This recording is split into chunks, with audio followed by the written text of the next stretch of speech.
Body shot. Ooh, that hurt, didn't it? When the adrenaline starts pumping and you know what you can do with this right hand, it's hard to not do that. Here are your hosts, Derick G and AJ.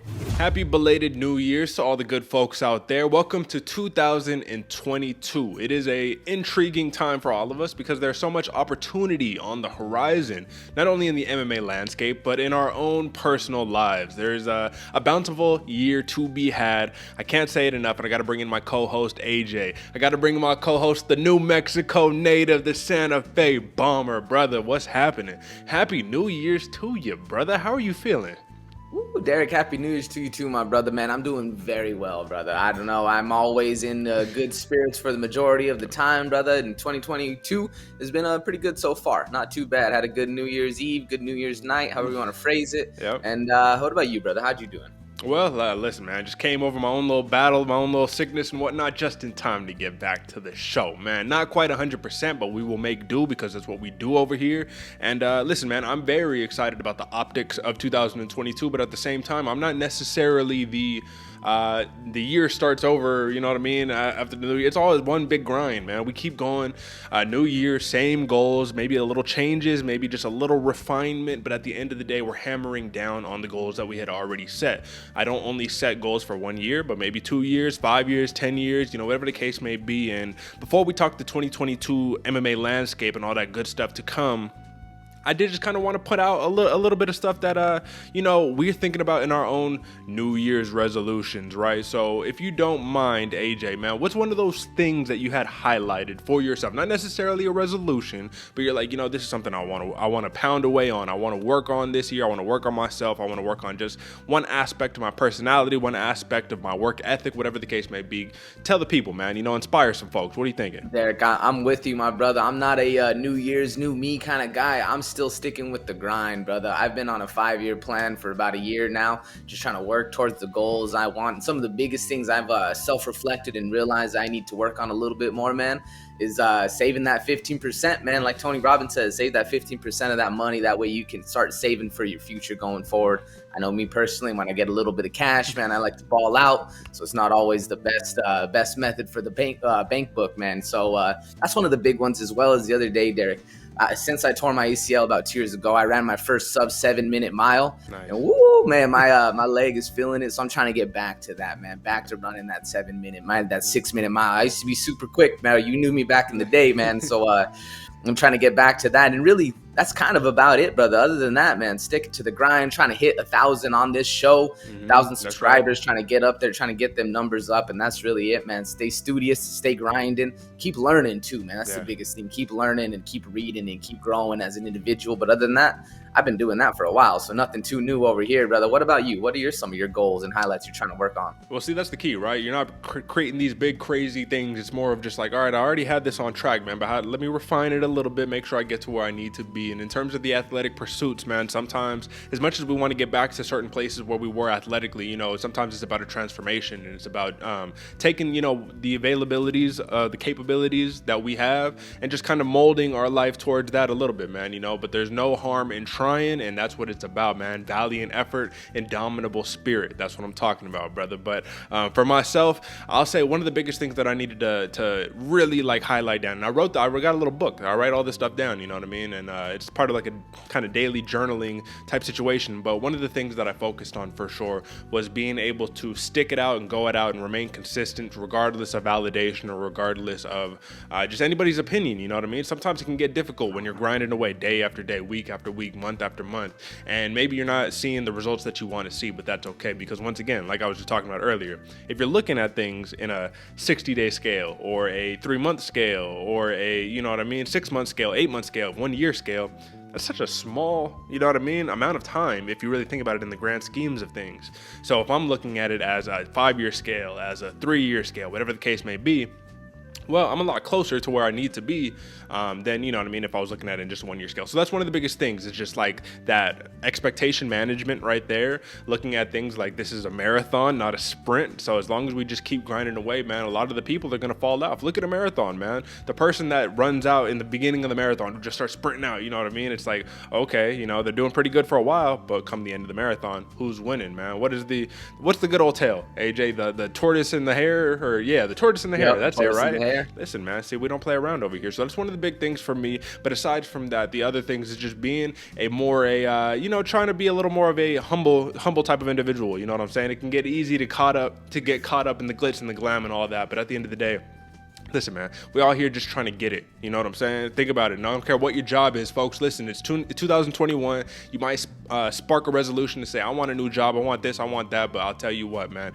as long as you're contributing to society, you're making the world a little bit of a better place than you left it, there is no shame in any occupation that you do. Get your money, get your bread, save your 15%, like AJ said, man, and stack up for a better future, a brighter future. And this is the last thing right here, and I think we can both agree.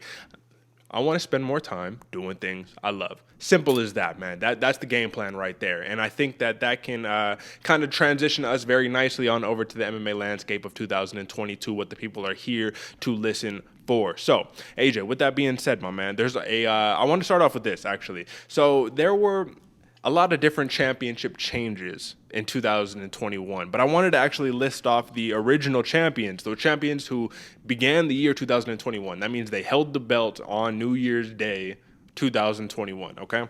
So those champions were in the women's strawweight division. You got Weili Zhang, right? You got Magnum. You got Valentina Shevchenko as the flyweight champion. Amanda Nunes as the bantamweight champion and the featherweight champion. Davison Figueiredo, he was the men's flyweight champion. Petr Yan, bantamweight champion. Alexander Volkanovski, featherweight champion. Vacant lightweight champion. Khabib had already given the belt up at the time. He had already beat Poirier, gave up the belt. Kamaru Usman as the welterweight champion, of course. Israel Adesanya, middleweight champion. Jan Blachowicz as the light heavyweight champion, and then Stipe Miocic, the GOAT right there that everyone clearly forgot still, was the heavyweight champion at the time. Now, with that being said, that's a star-studded cast of names right there, and there was a lot of change from there. So I want to talk about 7 different title changes that occurred, brother, which is kind of a lot if you think about it, man. It's like when I was looking over the numbers, I was like, that's not like a little bit. You know what I mean? Like, that's not just like, 1 or 2 champions, all that good stuff, man. So first, give me your take off 7 different title changes. I want a quick prediction right now, my man. For the year 2022, are we going over or under 7 title changes, in your opinion? Ooh, over or under 7, man. I'm going over. I think it's a big year to change. I know it's kind of crazy. That's more than 50% of the divisions we have changing, and I'm going with the over, man. I think that we're in for another kind of mix them up around. What about you? What do you think? Over or under? So I've been thinking a lot on this, man, and I was like, okay, well, if the 115, it's the women's 115, women's 135, the 125, 135, 155, 205, and 265. If all of those championships changed hands, what is the likelihood of basically that kind of same number happening again? And I think that's going to be a big year of change as well. However, I think it's going to be roughly the same number, maybe like 1 less or 1 more. But to be conservative, I'm going to go 1 less, and I'm going to take the under 7 on this one. So I'll go 6 of them on this one. And the reason why is because let's talk about the new champions, right? Rose Namajunas, the women's strawweight champion. No change for the flyweight championship. Julianna Peña, women's bantamweight championship. We're going to talk about that more in a second. Brandon Moreno, he is the flyweight champion, changes over Davison Figueiredo. Aljamain Sterling, you know that story, right? Champion over Petr Yan. We'll talk about that in a second. Charles Oliveira, he claimed that vacant title, and he's been able to defend it, man. So very, very impressive. Glover Teixeira, this is one of the ones that I think will change over the year, but he got the win over Jan Blachowicz, right? He is the champion, oldest light heavyweight champion ever, I think. And Francis Ngannou, contract negotiations, all that, but he got the win over Stipe Miocic, right? So out of all of those new champions, which one is the most likely to change hands? And we're not counting Glover Teixeira because he might just retire on us. We honestly don't know there. So aside from Glover Teixeira, we're talking about Rose Namajunas, Julianna Peña, Brandon Moreno, Aljamain Sterling, Charles Oliveira, and Francis Ngannou. Which one do you think is the most likely to change? Man, I think the easy layup for me personally would be Aljo Sterling. I think that Aljo Sterling was going to change hands. Obviously, we all know the landscape that happened behind it. I don't think Petr Yan is going to play with his food so much coming this one. He might try to end that fight early, but we never know. Aljo might come out, pull something miraculous. Another one that's interesting, though, is the Francis Ngannou, because I feel like either way he wins or he loses, he's not on the right side of the ship with the captain. Yeah. He might end up just bailing out, but we'll talk a little bit more about that one later too, man. What about you? What are you thinking is the one that's going to change? You know what, man? So obviously the one for me, and listen, maybe I'm gonna get proven wrong again. I'm gonna have to eat crow again. But that women's bantamweight championship, Julianna Peña, right? I think that when that rematch happens, man, I think Amanda Nunes takes the title back. But then we have to ask ourselves, is Nunes still in this? Is she still like, all right, man, I want to, you know what I mean, keep defending? Or is she like, I want to grab that second belt, get balanced out again, 2 belts, and peace, I'm out. You know what I'm saying? And the reason why is because she says, you guys are crazy if you think I'm going to go out of the game unbalanced. And I was like, that's a little hint right there. You know, I like that little signal right there saying, like, I'm not going out unless I got 2 belts on my shoulders, on both shoulders. So with that type of warrior spirit the Lioness provides, man, I think that she's going to be hungry for this one. Very, very motivated, Amanda Nunes. But then again, I could be wrong. Julianna Peña called for this fight for many, many years. She got it, and she pretty handily defeated Nunes, which is, you know, still biggest upset of the year, right? Aside from that one, man, I'm not going to lie to you, AJ.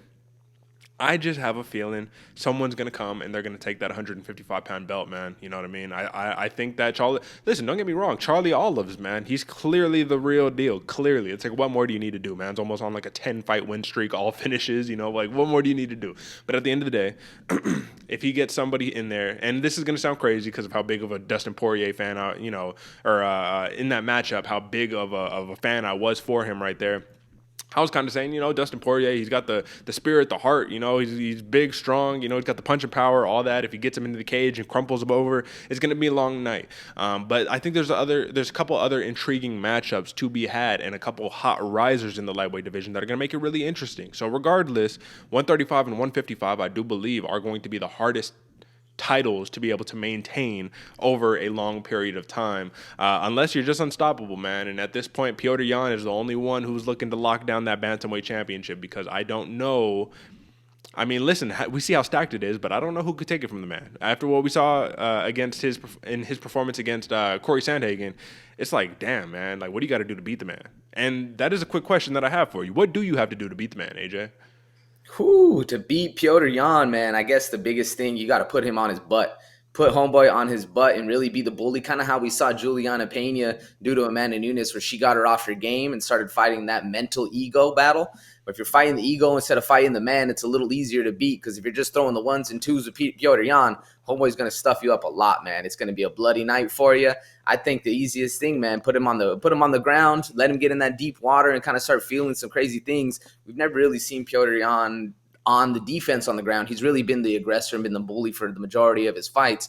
I think that's really the only way going forward. And like I said, fighting that ego, you know, it's the biggest way against him, man. You start breaking down that mental barriers, people start crumbling a lot faster than just with the body shots. What about you, Derick? How do you think you beat Petr Yan? You better bring a knife or something, bro. I don't know. You feel me? Like, this dude, I'm just talking about, because when these fights are going 5 rounds, that's what I'm talking about right there. It's like he gets better and better and better every time. It's not like this is a fluke. It's not like this is a one-off. He's just getting better and better and better, man. And I don't know. I think that he is the rightful champion, to be honest. You know, but we'll see with this rematch, because have we seen him against like a real good submission guy? Like, I'm not sure if we have. And Aljamain Sterling is that real good submission guy. He just came out with a pretty poor game plan when he fought him originally. And listen, man, we don't need to go over this again and again and again. Aljamain Sterling is a great fighter. I don't care what anybody says. It's just the way that you get the belt, man. You know, it's like you kind of, I'm not going to say you tarnished your legacy, because you're so young. He's so young of a fighter. You know, he can easily rebuild himself.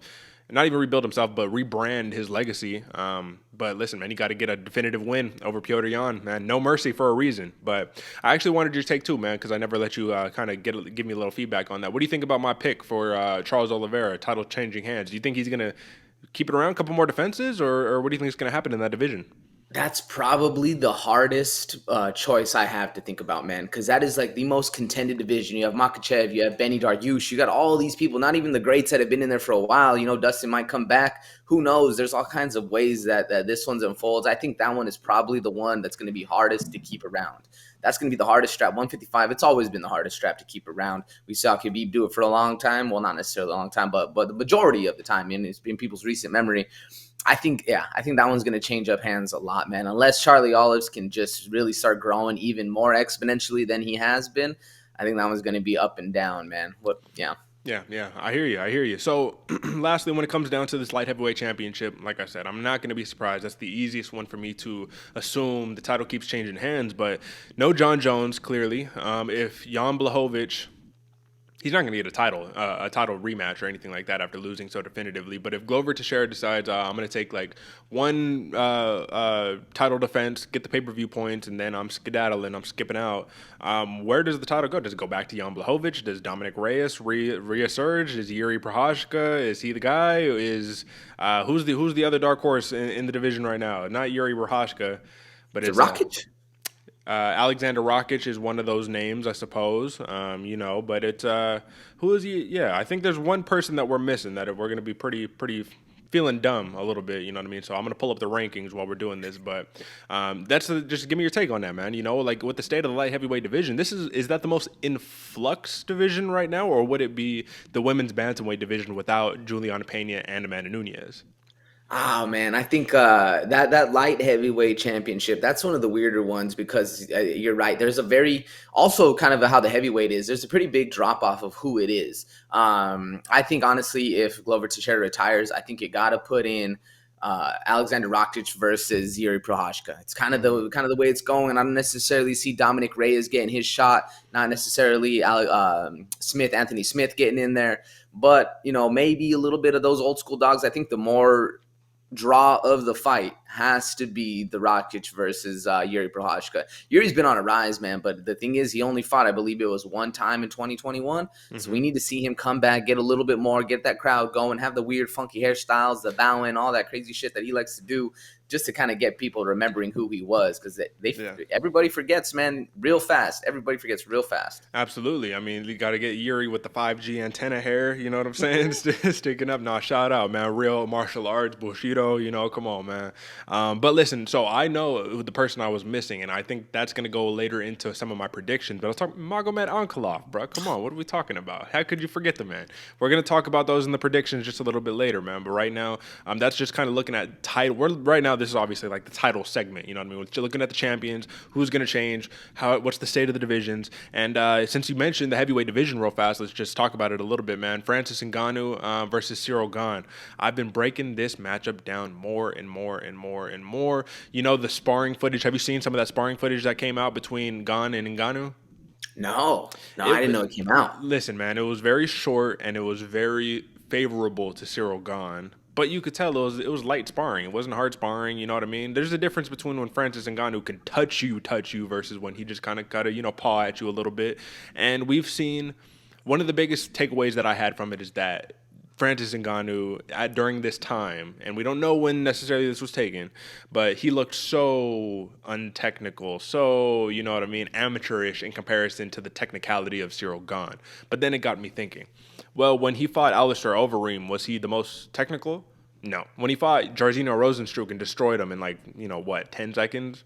Was he technical whatsoever? Absolutely not. The only time we've seen Francis Ngannou truly be technical, and if we even necessarily calling it that, like truly technical, if we're calling it that, was against Stipe Miocic in that last fight, right? Where, you know what I mean? He was throwing straight punches, those nice hooks, you know what I mean? When he got Stipe down, he circled out to the back. Everyone's mind was blown. That's all he had to do. He just had to circle out to the back. AJ, they teach you to do that in like day one of jiu-jitsu class, bro. You know what I'm saying? So it's like, that's just what I'm saying. It's like we saw just a little bit of that hope, of that possibility of like, oh, he can actually be technical. This is going to be the scariest man in the world. So I think that the tailored footage, not tailored as in it was, you know what I mean? You know what I'm trying to say. It's not tailored, but it was just favorable towards Ciryl Gane. That outlook on top of, you didn't really see when this video was taken, on top of, has Francis Ngannou improved and become more technical, on top of, if he touches you one time, you're going to sleep. We saw that left hook to Stipe Miocic. Just kind of ran into it, just like a little doop, done, crumpled over. I still think that Ciryl Gane, man, even though he is the future of the division, this is such a tough matchup, man. For anybody to just go one way either side is tripping. But with that being said, my man, do you think that title is going to change hands? I know we didn't really mention it for any of these, but does that title change hands, not because of a contract dispute or anything like that, but because of in-cage action? Man, I've been thinking about this for a while too, because it's Ciryl Gane is so confident coming into this. So, then when they were going hard sparring and, even if that was not the video that was displayed, even they are going, he knows that he has a little something on Francis Ngannou. Now, how long ago was that? That's up to say, man, because, Francis Ngannou traded camps, gotten better. And I think probably the best thing Francis Ngannou could have done is trade that camps and kind of see something else that's going on, because there's nothing worse than when you're sparring the dude, the only other heavyweight you got in camp, and this guy is just a little bit more technical than you, a little bit faster, a little bit this. He's going to be on the rise soon, and you just can't get him in practice. And then that way he grows as well as you're growing in practice. It's a hard fight right there. So it's interesting, because I feel like Ciryl Gane has the mental advantage going into this one, but Francis Ngannou has that dog aspect of like, yeah, I'm beating this dude's ass when it counts. When the money's on the line, when it counts, that's when I'm beating this dude's ass. So then, do I think the title changes hands? I'm going to say yes. I'm going to say yes, man. And even that, it's a hard battle I'm going through in my mind, because I do think Francis Ngannou has improved greatly. Like, we've seen some of the biggest things. We saw all of the fights he's had, man. He's throwing these big looping hooks. All he needs to do is just touch you one time, and that's when it goes down. And then we saw, like you said, in the Stipe Miocic, everything was tight, crisp. And like you said, man, everybody's impressed with just a back take. And like it's day one shit. But then Francis Ngannou was growing even more so after that. Going to be a hard fight. You said it correct, Derick. You can't choose one way or the other definitively. I'm up in the air right now. But right now I'm leaning a little bit more towards Ciryl Gane, because I picked against him last time. It was a little rough. Yeah, no, I hear you, and it's tough because in that situation, right? Like I'm in the same boat, right? I picked for Ciryl Gane. I'm a super big fan of Ciryl Gane. I picked him since I picked against him, and I don't remember which fight that one was. It could have been like, I don't know if he fought Rosenstruck already, but it was one of those fights where I picked against him, and then he massively beat the dude. It could have been Tanner Boser. It could have been something like that, right? And I was like, okay, you can't pick against this dude. This dude is too polished, too nice, too good. And then he started beating everybody, right? And I kept picking him, and he just keeps winning, right? And I was just like, well, this is kind of what happens. But then again, one last rebuttal question to you, AJ. Have you ever seen in his MMA career, Francis Ngannou ever even be the closest thing to hurt? Outside of being tired from cardio, have you ever even seen him close to being like, ooh, even like, oh, that punch hurt? Like anything? Maybe a little bit in the Stipe fight, but not really, man. Nothing that where I was like, oh yeah, one time. No, yeah, for the most part, nah. So we all thought that's when Stipe went and re-engaged with Francis and got slumped over. Francis in the post-fight interview, he was like, I don't know if this dude thought he hurt me or something, but he was tripping, man. He came back in and I just knocked his ass out. Like, it was like that, you know what I'm saying? So I'll just put that out there. Lastly, Ciryl Gane, he did comment on that sparring footage, and he did say that, yes, I will admit that this footage was favorable towards me. You know what I mean? We both had our moments in our sparring. Sometimes he'd get the better, sometimes I'd get the better. It'd just be kind of back and forth. But either way, he says that his game plan, if works properly, involves not getting hit and being able to work his game. And I was like, you know what, man, that sounds so familiar to how I felt the second Stipe and Francis fight was going to go. And I was like, he just has to stay perfect for 5 rounds. And then I was like, wait, that's a very hard thing to do, especially in a tiny little cage in Vegas. So, listen, man, we'll put the heavyweight championship talk aside. Lots of great champions right now. I mean, no hate on it whatsoever. You know, the last one, I guess, just out of curiosity before we move on, is Rose Namajunas, man. You know what I mean? She's been fighting basically rematches for the last couple of years.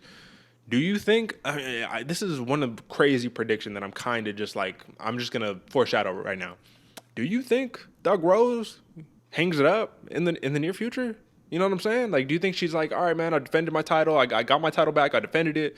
I did it against, all these opponents, basically the best of the best in the divisions that you can fight.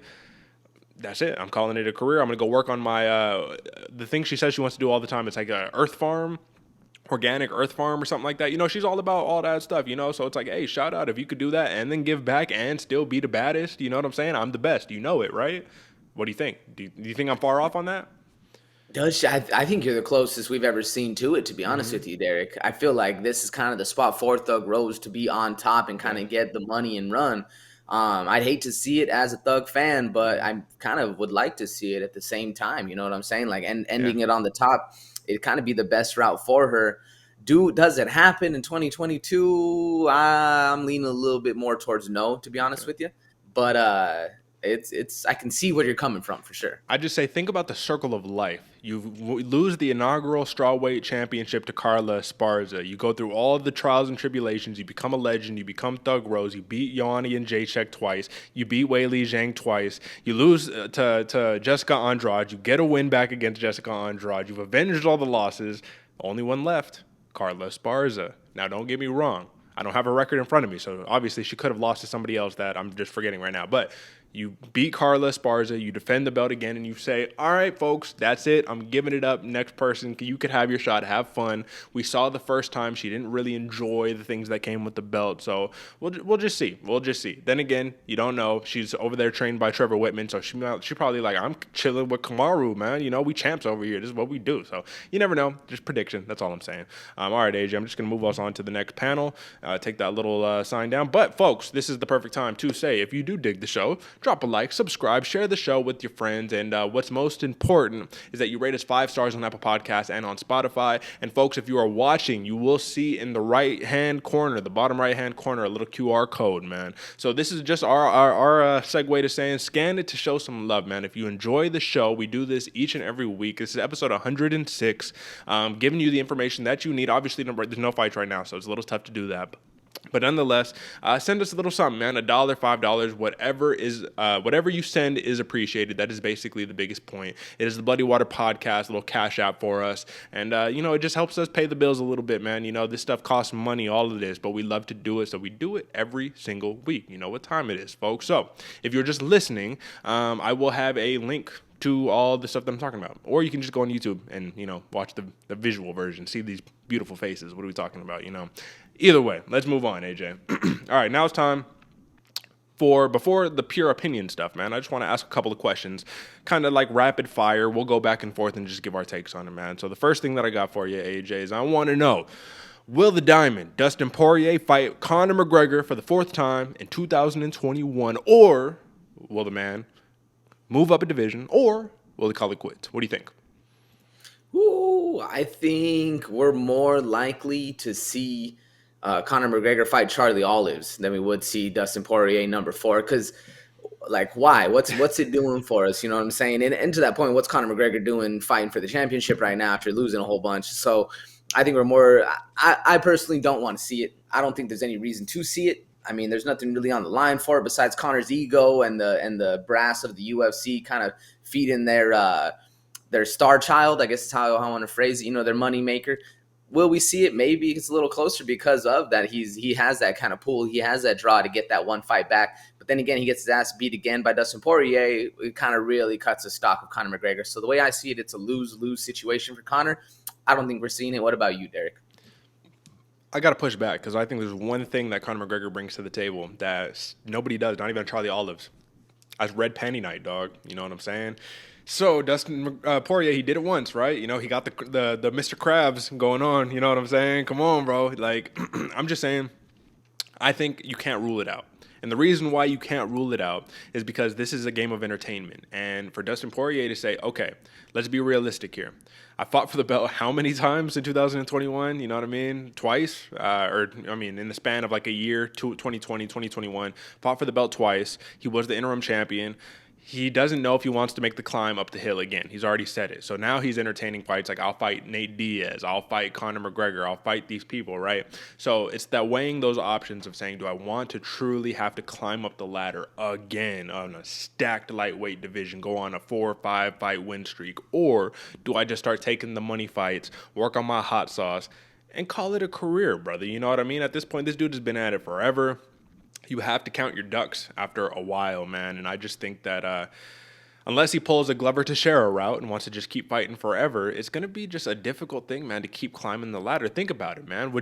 Obviously, everyone has their own opinion, and you know what I mean? You could take the Jocko approach, the good approach, right? When these bad things happen, good. You could take that approach, shout out. But you just got to think, man, this dude is getting a little bit older. How many times do you want to get punched in the head? You got to take all this stuff into account. So with that newfound logic that I just laid out, do you have any difference of opinion, or do you still feel the same? I mean, I'm still with him taking the money fights by all means. And Conor McGregor is the money fight still. But I just think if if people are still going to be interested in the fight, and this could honestly, man, Conor fans are just like Nate fans, and even the Conor haters are the same way, where they'll just want to pay the fight just to see what happens, whether it's a win or a loss, however they're feeling, they want to pay for it regardless. So Conor does still bring ready Panda night for sure. I just think we might need to see a win from Conor to kind of reinvent or reignite that steam that he's had, really, because right now it's a lot of the haters, man, is what I feel like are kind of driving Conor still, which is a lot of the money, man. I mean, just like Floyd Mayweather, right? Except the difference is Mayweather wasn't losing. You know what I'm saying? McGregor is. But then again, I can't tell you enough, man. At UFC 266, how just rabid, I think that's the right word, the fans were to see Nick Diaz, man. And I was like, bro, like, y'all really think he's going to win against Robbie Lawler, who's been active, who's like, obviously he's losing, but he's fighting like real deal opponents. And I'm like, Nick Diaz hasn't fought in like 6 years, bro. I was like, you know what I mean? So I was like, I'll take all of your money right now, but like, you should have saw how crazy they were for him. And I think it's going to be the same thing for Conor McGregor, man. He just has that Irish pull. It just is what it is. But okay. This is the one where we didn't really talk about it, but I told you my opinion on it. Will Julianna Peña successfully defend her women's bantamweight championship in 2022? Will she make more than one successful title defense? What do you think? The quick answer that comes to my mind is no, but obviously I was proven wrong before. Yeah. I might have to eat some more crow on that answer I just gave, man, because Nunes is the real deal, and she could get it back. But then, like you said, man, Julianna Peña has been calling for that title shot for a long time. She's known she could whoop that ass. So will she make the title defense?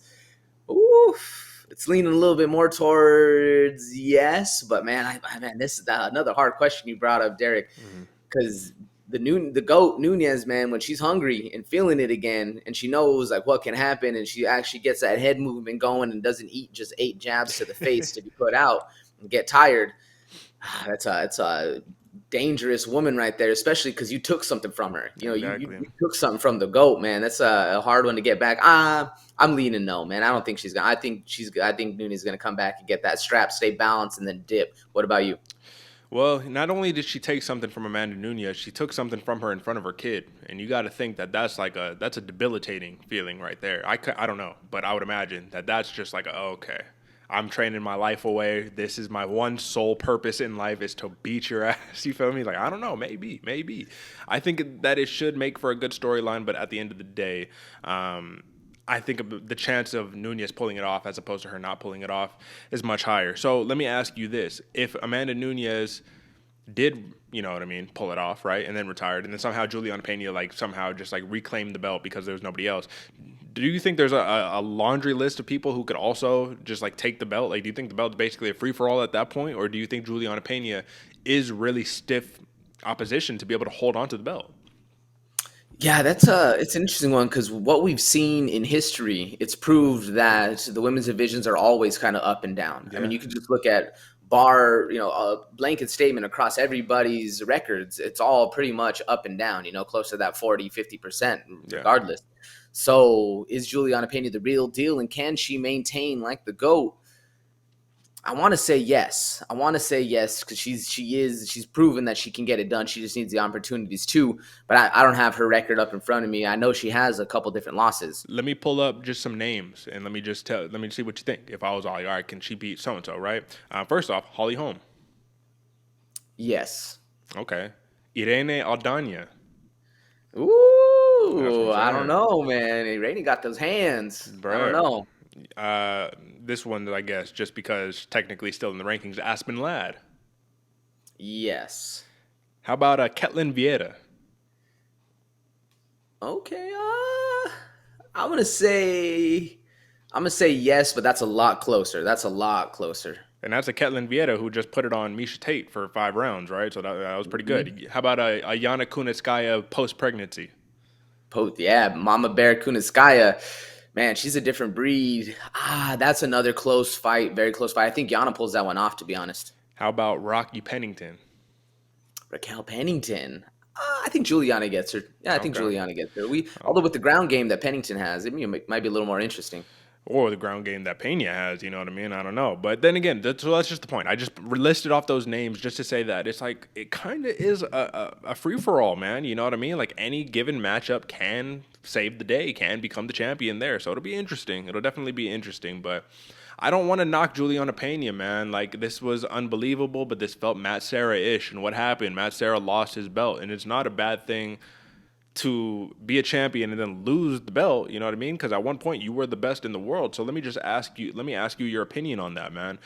Do you think, what is your opinion of the one-off champions, the champions who never make a title defense and they were a champion?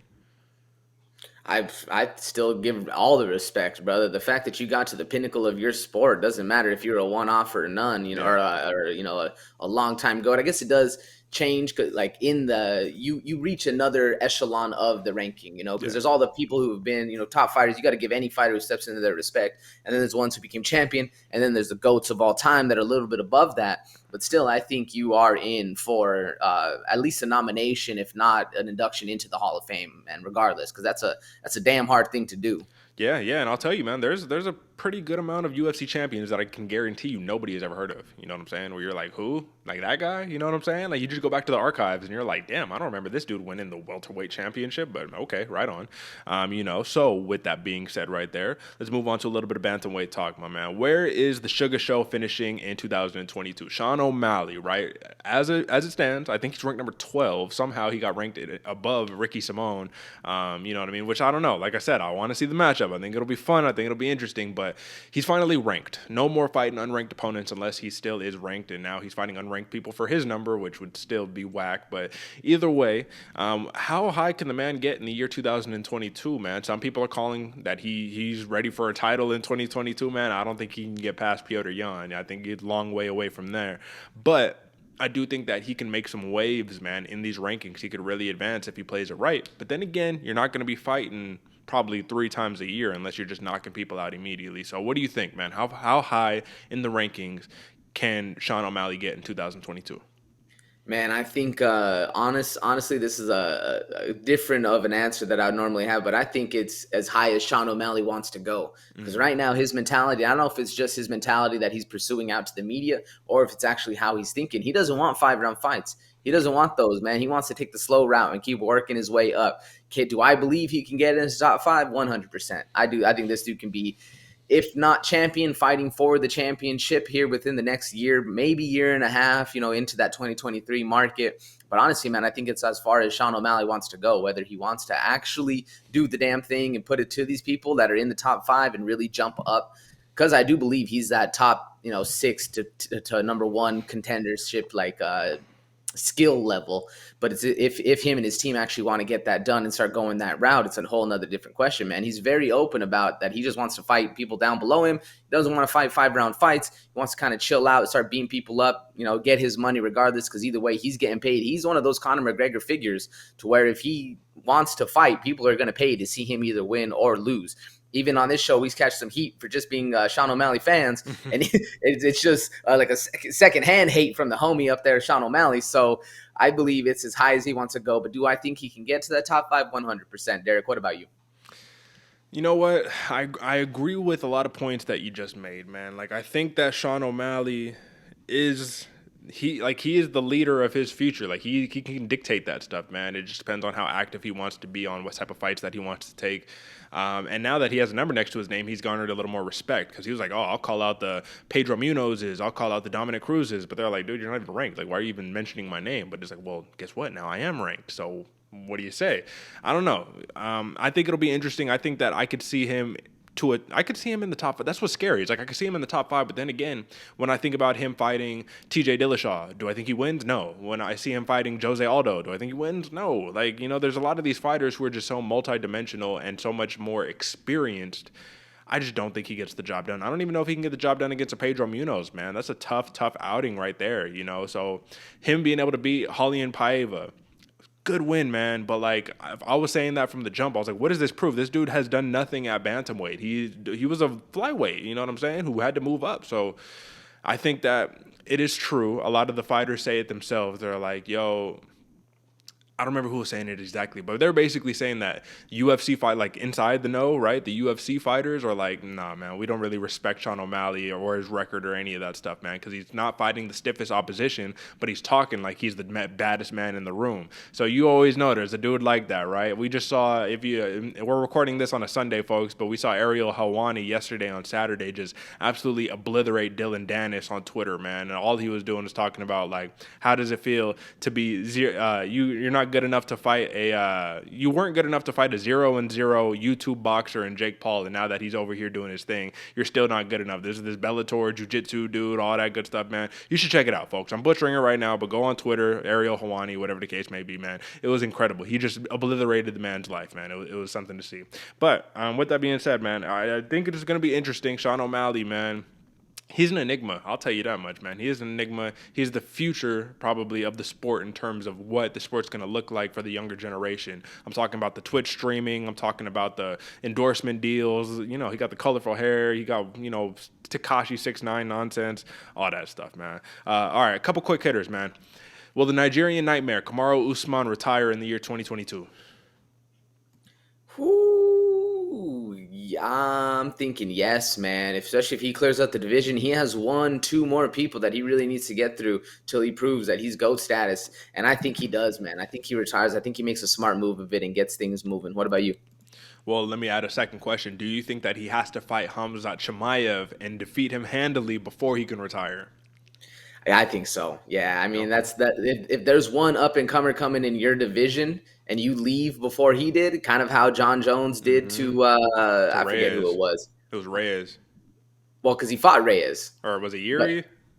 It's a whole bunch of stuff. Another good example is Israel Adesanya against John Jones. Izzy says he's going to move up in the division. Yeah. John Jones moves to heavyweight. It's kind of a little shady. You're like, yo, you didn't want to fight the homie? Like, all right, word. I think Khamzat needs to fight Usman in order to Usman still really maintain that gangster status. Like, dude, I'll fight whoever, whenever. It doesn't matter.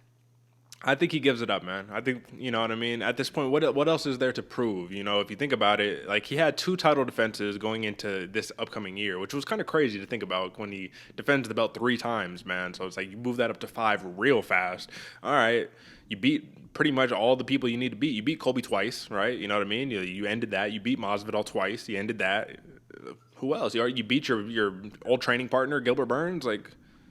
Who's left? I don't know. No, GSP's not coming back, so it's like you don't get that fight. I don't know.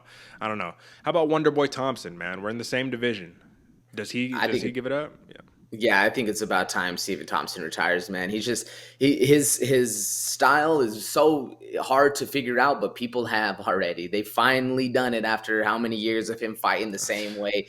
And it's hard because if everybody's catching up to you and you're not growing, you're just there closing that gap. And I think they finally understood how to beat Stephen Thompson and deal with that timing that he has that everybody struggled with. Especially in the small cage. That's the thing, man. Now he's been able to work it out in some situations, but I agree. Father Time catches up to all of us, and it seems like he just doesn't have that spring in his step the same way that he did once upon a time.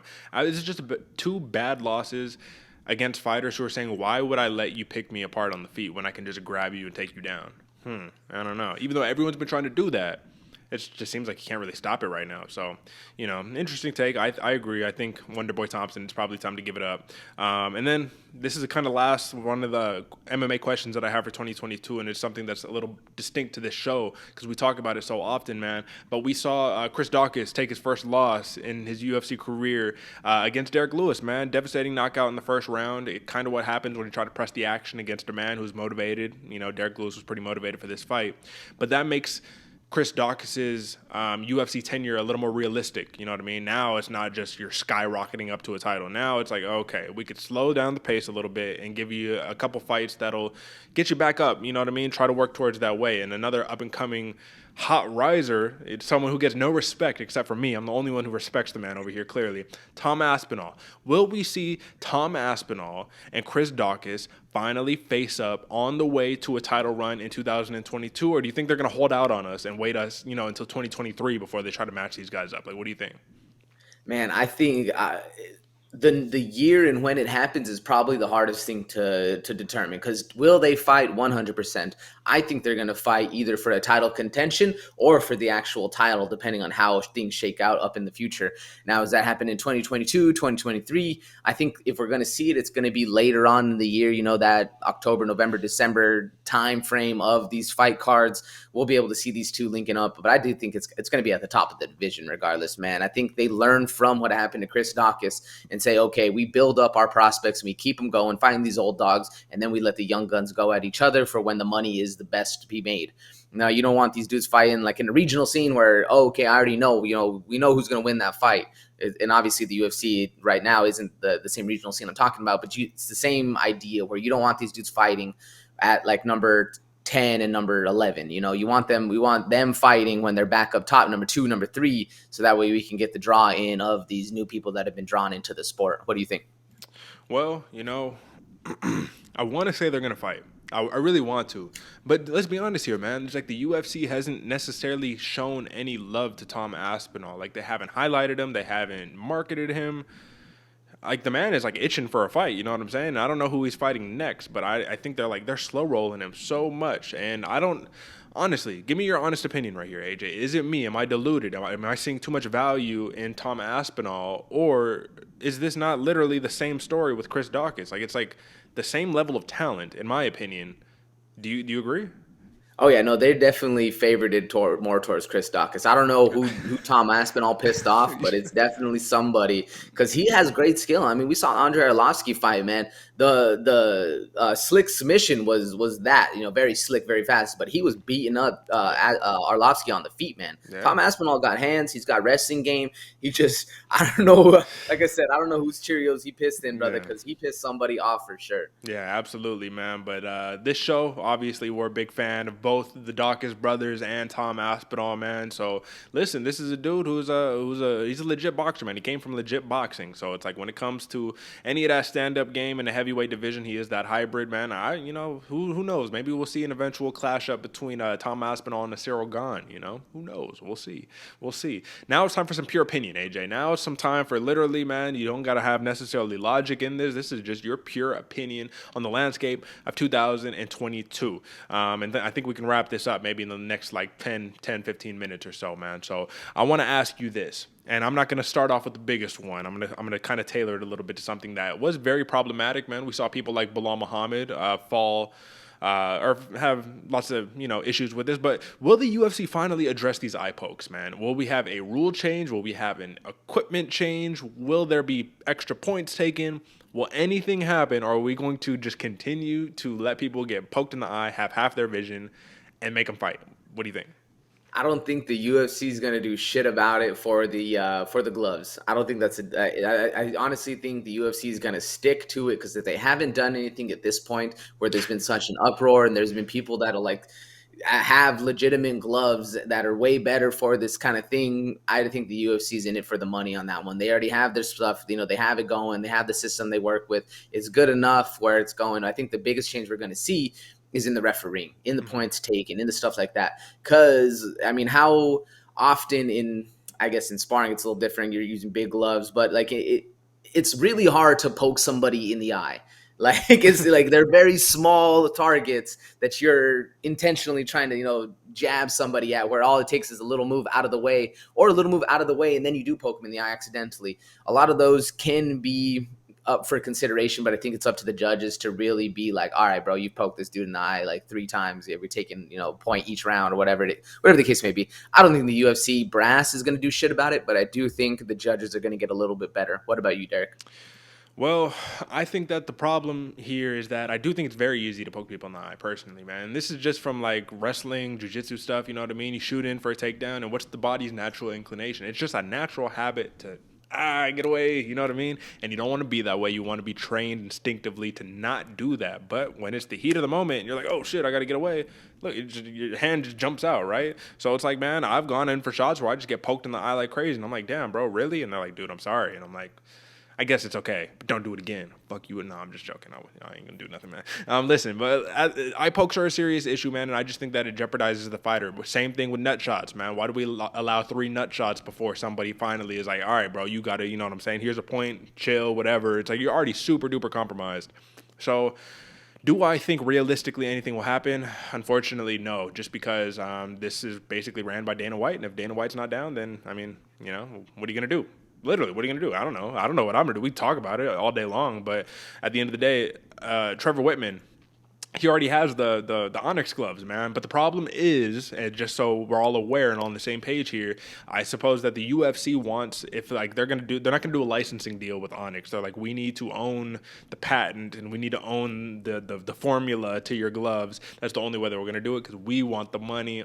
Cash cow, man. Cash is king at the end of the day. So I guess that's a unanimous no on will the UFC address these eye pokes, which is very, very unfortunate for not only the fighters' eyes and their careers and their longevity, but also the sport, man, the integrity of the sport, man. It's just, it's tough.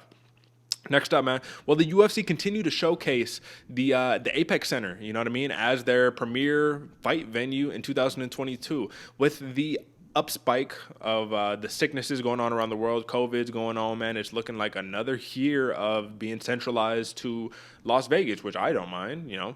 I live here, right? Not bad, you know. Want to go catch a fight? You can. It's pretty expensive to go to those Apex fights, man. But the Apex is a very, very cool little venue, man. You know, when I went there for it was the UFC Fight Pass Invitational. It was the jiu-jitsu, grappling, and all that, man. Dude, it's so intimate in there. You're right in front of these people. I'm sitting right in front of Forrest Griffin and Anthony Pettis and all of these people, man. I'm just like, dude, like I could touch you, like I could just walk up to you right now, and people were doing that all the time, so it was a little weird. But I didn't see it in the cage form, right, where people are punching each other smack dab in the face, man. I'm sure it sounds just disgusting, but in a beautiful way, right? So do you think that they're going to continue to do that? Dana White said it himself. He was like, I will go to Texas, Arizona, you know what I mean, Nevada, Florida. We'll just keep these things going, and then we'll, you know what I mean, all that stuff. So do you think it's going to be centralized to the Apex, all of the UFC Vegases are just going to keep going, or do you think that we're finally going to get back to going to the Brazils and, you know, Fight Night, Ohio, and all that stuff? Nah, I think it's going to be stuck at the Apex for the foreseeable future. My one of my buddies just moved to Austin. He was saying back home, everyone's like, will we ever get back to normal? Will we ever get back to this? So in a lot of the places, everywhere else, things are kind of locked down, still masked up. Here in the great state of Texas, man, we're living like free kings up here. So I think it's going to be relegated strictly to that Vegas card. You know, all the UFC Vegas is going to stay in the Apex Center, and then we're going to have the pay-per-views in Texas, in Florida, in you know, all the places we can actually get things done. I think it's going to be a long time, unfortunately, until we're seeing those Brazil cards, those Ireland cards, those things going. And it really sucks. It sucks to think of that, because that's a lot of the crowd and a lot of the world that we're not really involving. And it feels bad because I feel like sometimes those are the craziest fights, man. When you're in hostile territory, you know, you got people talking shit about the actual people there in the crowd. It makes for a little bit more thrilling of an entertainment aspect. But unfortunately, I think we're locked down. What about you? Yeah, I hear you. But you remember, I mean, you're right. Rose Namajunas, when she got slammed on her head versus Jessica Andrade defending her belt in Brazil. I mean, bro, that was something to see, right? And I wanted to ask you this, actually, man. How is it unfair at all that all of these international fighters have to come to the United States to fight? It's always going to be home field disadvantage, but then again, it's not like it's real home field advantage. You have these tiny little crowds, you know what I mean? And I'm telling you, Apex is a small little venue, man. You're not fitting that many people in there. So it's not like a crazy, like American advantage or anything like that. But at the same time, like, I don't know, you hear these fighters, Charles Oliveira, you know what I mean, be like, this is bullshit, man. Like, I should be fighting in Brazil in front of my people, all this stuff. And you think about it, as a champion, that's probably one of the bucket list things that you got, right? I want to defend my belt in front of my people in my home country. But just with COVID going on, this is a United States based company. It just is what it is. So do you think that's pretty unfair, or do you think it just is what it is? I see both sides of it. I think it's a double-edged sword, to be honest, because we look at how Derrick Lewis fought in Houston. It was the not home field advantage. He was home field disadvantage. You know, you have all the other aspects of people hitting you up like, yo, can I get tickets? Can I do this? Can I do that? You got the pressure of the crowd that, you know, like, you got some respect from these people behind you, and then you go get your ass beat. It's a very mental taxing issue to have.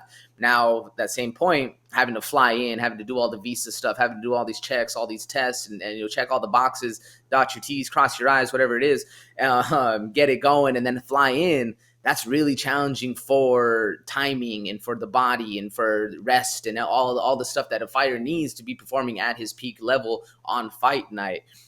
So is it unfortunate or is it unfair? I see both fair and unfair on both sides, man, because I can imagine, if you're fighting in your hometown and the crowd's going crazy, that is like the most exhilarating experience you've ever had. You can hear people saying your own language. Man, I bet that's amazing for the foreign fighters. Now, is it a little bit harder too? Because you actually have, like I said, the same thing Derrick Lewis was going for. Yeah. So I don't know. That one's a little up in the air. I do think we need to get back to it, though. It's shitty that we just can't go there because it does bring in more people, more eyes to the sport. And I know a lot of the time on this show, and I'm sure a lot of shows out there, those are the biggest views, man. The people that are outside of the U.S., these people that are diehard, legitimate fans to their people, to their fighters. And I think that's really what's missing from the UFC is that loyalty, not necessarily brand loyalty, but what's the word I'm looking for? Like, your hometown loyalty, man. Yeah. You got your peoples you fighting for, yeah. I don't know what to call it. Well, it's like the NFL, man. You know what I mean? People from, you know what I mean, the New Jersey or whatever are like, oh my God, this is my team, or Florida or whatever. You know, it's like this is our squad. This is what we do. You know, but internationally too, they're like, this is who we rock with. So I get you totally, man.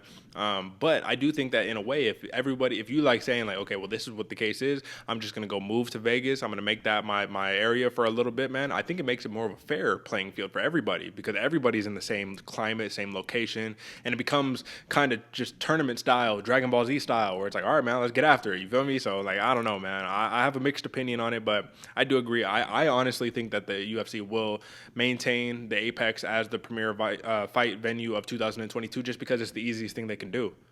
It's like they built a whole entire fucking facility for this reason. Like, why go anywhere else? It doesn't even make sense, man. Just use your own facilities. Quick one, though. Do you think we're going to see Fight Island? We're going to do Fight Island 22? Ooh, I think so. I think they'll maintain that. That's another big money cash cow for them as well. Yeah, I just think it's a long flight, super long flight. Anyways, all right, AJ. Just a couple more before we get out of here, man. Will the UFC's women featherweight division remain intact in 2022 if they do not sign Kayla Harrison, or if they do sign Kayla Harrison? Hey man, I think if Nunes gets balanced out and gets retired, I think the featherweight division is done. Yeah. Literally done. There's no saving it. They don't even have rankings up anymore. Like, I think it's done, whether Kayla Harrison signs or not. Yeah. Unless the GOAT doesn't retire, then maybe, but I think it's done. Yeah. No, I agree with you, man. I mean, you see it. There's no more. There was like 5 fighters there, right? Megan Anderson, she's moved on to better things. Felicia Spencer moved on to better things. You don't really got nobody else. You got Norma Dumont. And then at that point, it's like, dude, you got to cut to 135, dude. I'm sorry. You know, you can't just keep giving you randoms to fight and all that. Will Khabib's Eagle FC MMA promotion give the UFC any problems in the year 2022, man? It's hard to even like fathom saying that because the UFC has been running for over 25 years strong, like killing the game, right? And this Eagle FC, we have yet to really see much from it, right? We know they're going to be headquartered in Miami, and I think they've done a couple fights already, but when you sign and promote as one of your main fights, Kevin Lee versus Diego Sanchez, I'm just saying, brother, listen, I get it. You got to have the name value. It's important. How else are people going to buy in unless they have a product with familiar names and faces and stuff like that, man? But a 40-year-old versus a 29-year-old, I mean, that's never really good, right? I mean, it's all love to Diego Sanchez, man. Shout out to the great state of New Mexico, the whole nine, man. But 40 years old versus 29, I don't like it. What do you think? Man, as somebody from New Mexico, anybody there who sees a Diego Sanchez fight card, they're buying that card regardless. It's one of the homies, they're fighting. It's the same thing I was talking about in the last section. They're going to be buying that card. So smart move for Khabib. Now, will he make actual problems for the UFC, man? Bellator's been trying for a long time. We got Ryzen trying as well. We got a lot of these people that have coming up that have been doing it for a long time that really haven't even gotten close. Now, I think Khabib has probably the best chance to do it because he has the support of Mother Russia over there, man. They love that dude like he's king, like he's Vladimir up there. So I think he has probably the best chance to see numbers, and the fact that he made his home base in America, so he can get the American like ease of access into the media and America. People can actually go and interview him and stuff like that.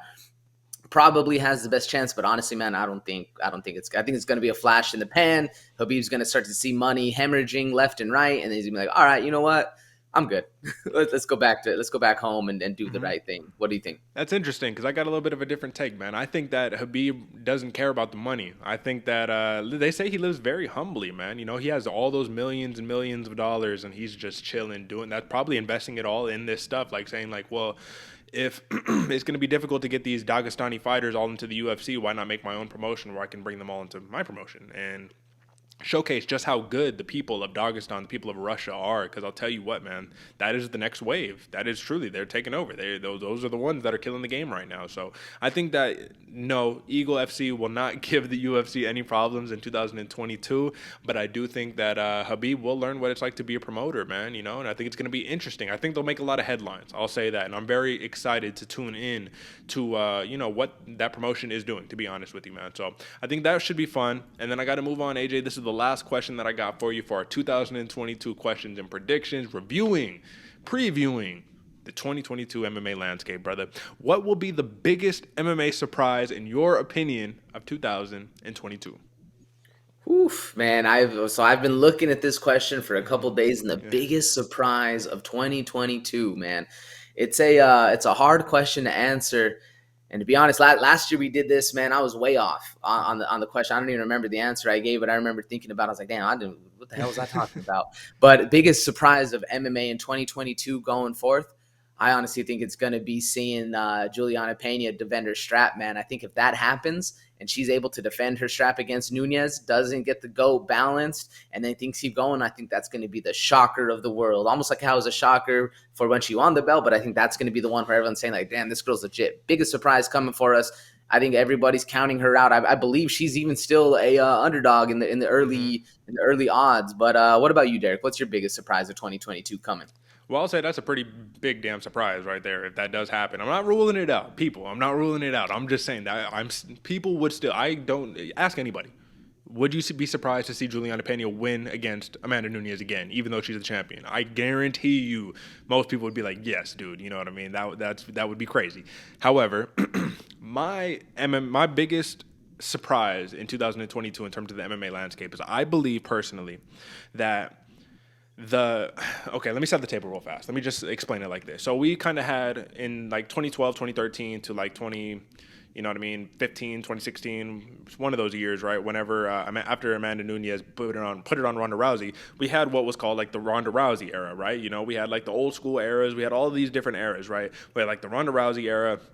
Then we had like one more era, like the modern era, and then we have the COVID era, which is the one that we're currently in. I think we're going to see a new era, and I think that a lot of our favorite fighters, the people that we know and love, and right now in this current day and age that have been holding it down forever, are all going to be expunged. They're going to move on. They're going to be kind of filtered out of the system, and it's going to be a young man's game at this point. Is all of the up-and-comers that we've spent all year talking about, right? I think those are going to be the new names and faces of the game. For example, Giga Chikadze, right? For him to put the liver kick on Cub Swanson, obviously Cub Swanson, he had a great fight in his last fight, but it's just one of those things where it's like, okay, all these dudes who are it's like, oh, but that's Cub Swanson, bro. I don't know. He's a killer. He's going to do this, and he is a killer, absolutely. But it's going to be this new crop of fighters that are all just surpassing, man. The Tom Aspinalls, the Ciryl Ganes, all these dudes, they're all going to be the new face and name of the UFC. And all our favorites, the Wonder Boys, you know what I mean? Excuse me. The Wonder Boys, all, I don't know why it's so hard for me to think right now, but even like the Gilbert Burns, all of these dudes who have been doing it for a pretty solid amount of time, man, they're all probably going to get the boot. We've seen how the UFC's been cutting people left and right, man. So with that being said, though, I do also think that this is a two-part surprise, right? So that's the one big surprise that all our favorites are going to get, the kibosh and all that. But the next one, I think that we're going to see a lot of old school UFC veterans, man, in Bellator. And I think Bellator is going to get a big surge of popularity, man. I think that's the only one that can compete with the UFC. It is the only one. I don't see any other promotion right now that is truly going to compete with the UFC. So I think that we're going to see like kind of how when we had the for an example, like Anthony Pettis and all that good stuff, you know what I mean? Where he's like, all right, out the UFC, he goes to PFL instead and all that good stuff, right? But I just think that we're going to see those crops in Bellator, and they're going to make those dream fights that we never saw in UFC and Bellator more and more. It's going to keep that popularity going up, and then Bellator is not going to be neck and neck because it's really UFC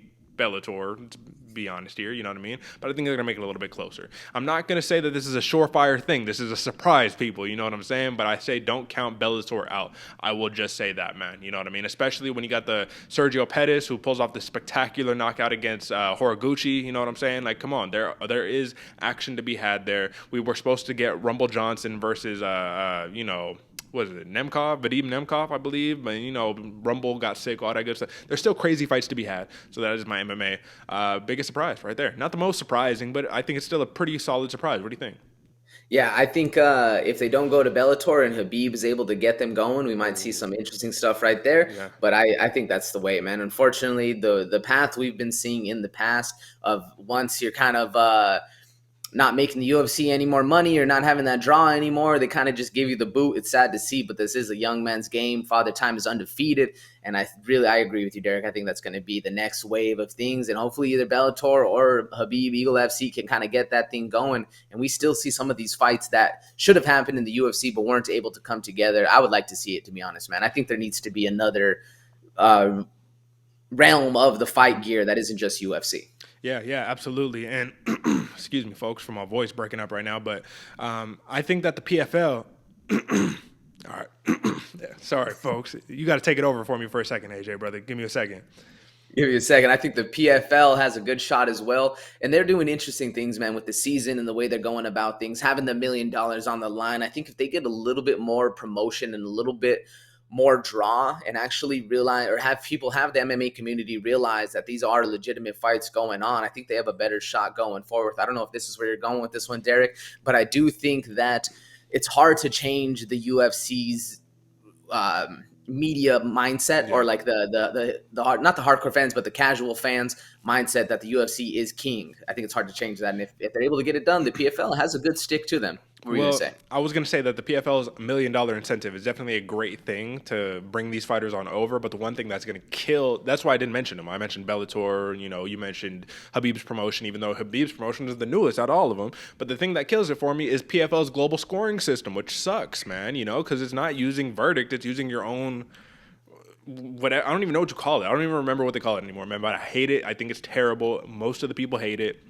When you're looking at, it says like, okay, judges score it this way, and then it'll be like Kenny Florian and all these like commentators be like, how do they see it? And then it'll be like the PFL scoring is the opposite of everybody else. And it's like, really, bro, what are we doing here? We're gonna dictate fights based off of this. This is crazy. So I think that if PFL can kind of get rid of that and then go more traditional scoring, just like everybody else, then they can have a little more success. But I think that's the reason why UFC, Bellator, they're gonna be basically making it happen. However, $1 million is a lot of money, bro. And when you're Kayla Harrison and you're a multi-millionaire, just time and over again by staying in the PFL, man. It's like, why not keep doing it? But then again, not everybody is Kayla Harrison. So that's all the questions that we got for you this week, folks. But I do want to just finally conclude, AJ, my man, if you had any piece of advice to give somebody right now who is trying to figure things out, who is trying to, figure out who they are as a person, which is basically all of us who are trying to traverse through a job or trying to figure out a passion or anything like that, man.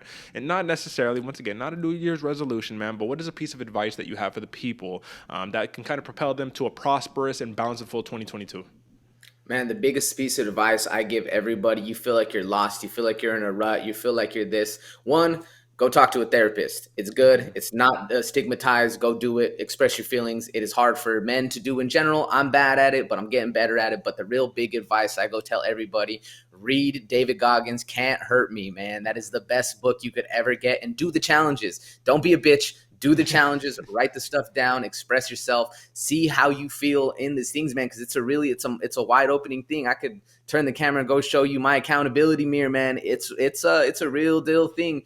You got to stick to the grind. Nobody can hurt you unless you let them. Learn that lesson and stick to it. Get the book, read the book, do the challenges, and stick to your path. You're a good person, and you'll be stronger doing it. And realizing that you are who you are because of the things that have done to you in the past, but you can change that and go forward in the future. Read the damn book, do the damn challenges, do the damn thing in 2022, man. What do you say, Derick? Well, listen, that was beautiful right there. That was so beautiful that I'm going to single you out for a second. Hold it down for me for like 10 seconds. I'll be right back, all right? All right, brother. All right, man. And even to that, there's a lot of other books out there too, man, that you can go and read. But I think the biggest thing to do with these stuff is it's hard to only just read things and then not do them. All right. I guess it's easy to read things and then just not do them and kind of mentalize them. And it happens to all of us, man. I know right now I'm reading the book Money Masters the Game by Tony Robbins. It's hard sometimes to implement these strategies, but if you're able to do that and able to get things going, that's the real way to change your life going forward. What do you say, Derick? So listen, man, I just had to run over real fast because this is what AJ's talking about is not just like a pep talk, not just a, hey, just do this. I don't do this, but you should do it. No, he's serious. He's talking about, real stuff that he actually implements in his regular life. I can't tell you folks how much we've talked about this book personally, just back and forth over the years. You know what I'm saying? And we have it right here, dude. Like, we don't play about this. I know AJ got his copy somewhere. He got the audio book. He got whatever the case may be, man. I got the audio book. I got the regular book. Listen, man, all I need is an autograph from the damn man, because I'll tell you, this can't hurt me is absolutely no joke. Rarely. There we go. Look at that. Look, he got the joint up. So he got the audio book up. I got the regular book up. This is the point that we're talking about here, man. This is a great, great book by an individual who some might find harsh. Some might find that his approach is a little too aggressive. But at the end of the day, man, you just got to go and you have to suck it up, because life is a very difficult thing, man, and life is a complex thing, and there's often times where we find ourselves just confused, man, and in our own heads and wondering, why me? Why is this happening to me? And I'll tell you what, man, you want to be blessed, you want to be lucky, you want to do all of that stuff, you have to put in work, man. You said something just yesterday when we were talking about New Year's, AJ, where you're saying like blessed by hard work and consistency or something like that. Not by the luck of the gods, not by, any of that stuff, but by our own work. Like, you have to create your own luck. That is the only way to do it. Am I right on that? Man, you are 100%, man. There's another good author out there, Grant Cardone. Maybe you're not into sales, maybe you're not into this, but he says life doesn't happen to you, life happens because of you. And the second you learn that change and you are like, oh, I'm the master, I'm in control, I'm flying this boat, yeah, that's when things can actually change for you. Absolutely. So to just finish off, AJ, for my last little thing that I want to give for the New Year's, man, and not just for the New Year's, for any day. It could be June 3rd. Every day is an opportunity to turn your life around. So whether it's your pursuit and you want to start covering MMA, for an example, you know what I mean? This show started off as an idea, and it just became a thing.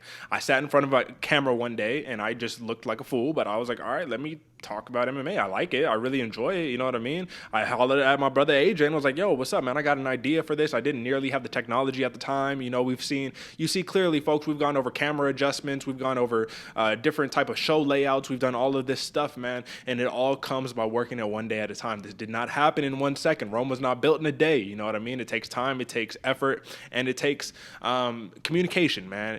Both of us had to show up to make this happen. If one of us didn't show up, clearly we would have had an issue here. So at the end of the day, folks, find a good team, find a good partner, find a good whatever. But even if you don't have that, don't let going it alone scare you from your pursuit of chasing your dreams, man. No one is going to chase it for you. And I will finally conclude with my Shia LaBeouf saying of just do it. Don't let your dreams just be dreams, man. Just do it. I will end it there, folks. That is our 2022 questions and predictions. We're just 2 weeks away from fights, folks. So we'll have one more episode where we'll figure out what we'll talk about then. We don't even know yet, but we will figure it out. We'll probably actually talk legit upcoming fights and all of that good stuff next week. But once again, drop a like, subscribe. In the corner, you see the Cash App, man. So if you're feeling spry, drop us a little $1, $2, the equivalent of a cup of coffee, to just show some appreciation, man. We really appreciate that. And if you can't do that, that's okay. Like I said, drop a like, subscribe, or rate us 5 stars on Apple Podcasts and Spotify. You see the little graphic right here, folks. So, AJ, you got any last words for the people? Are you ready to rock? Man, I'm ready to rock. I'm excited for the new year, folks. I hope you are too. It's going to be a good one. Rock with us. And like Derick said, hit that subscribe button. That one's free. Hit the subscribe button. Hit the like button. It helps us out so much. You have no idea. Yeah. But if you're feeling a little froggy, go ahead and leap over to that Cash App and drop some cash for the homies. Couldn't have said it better myself. Until next time, folks. Peace.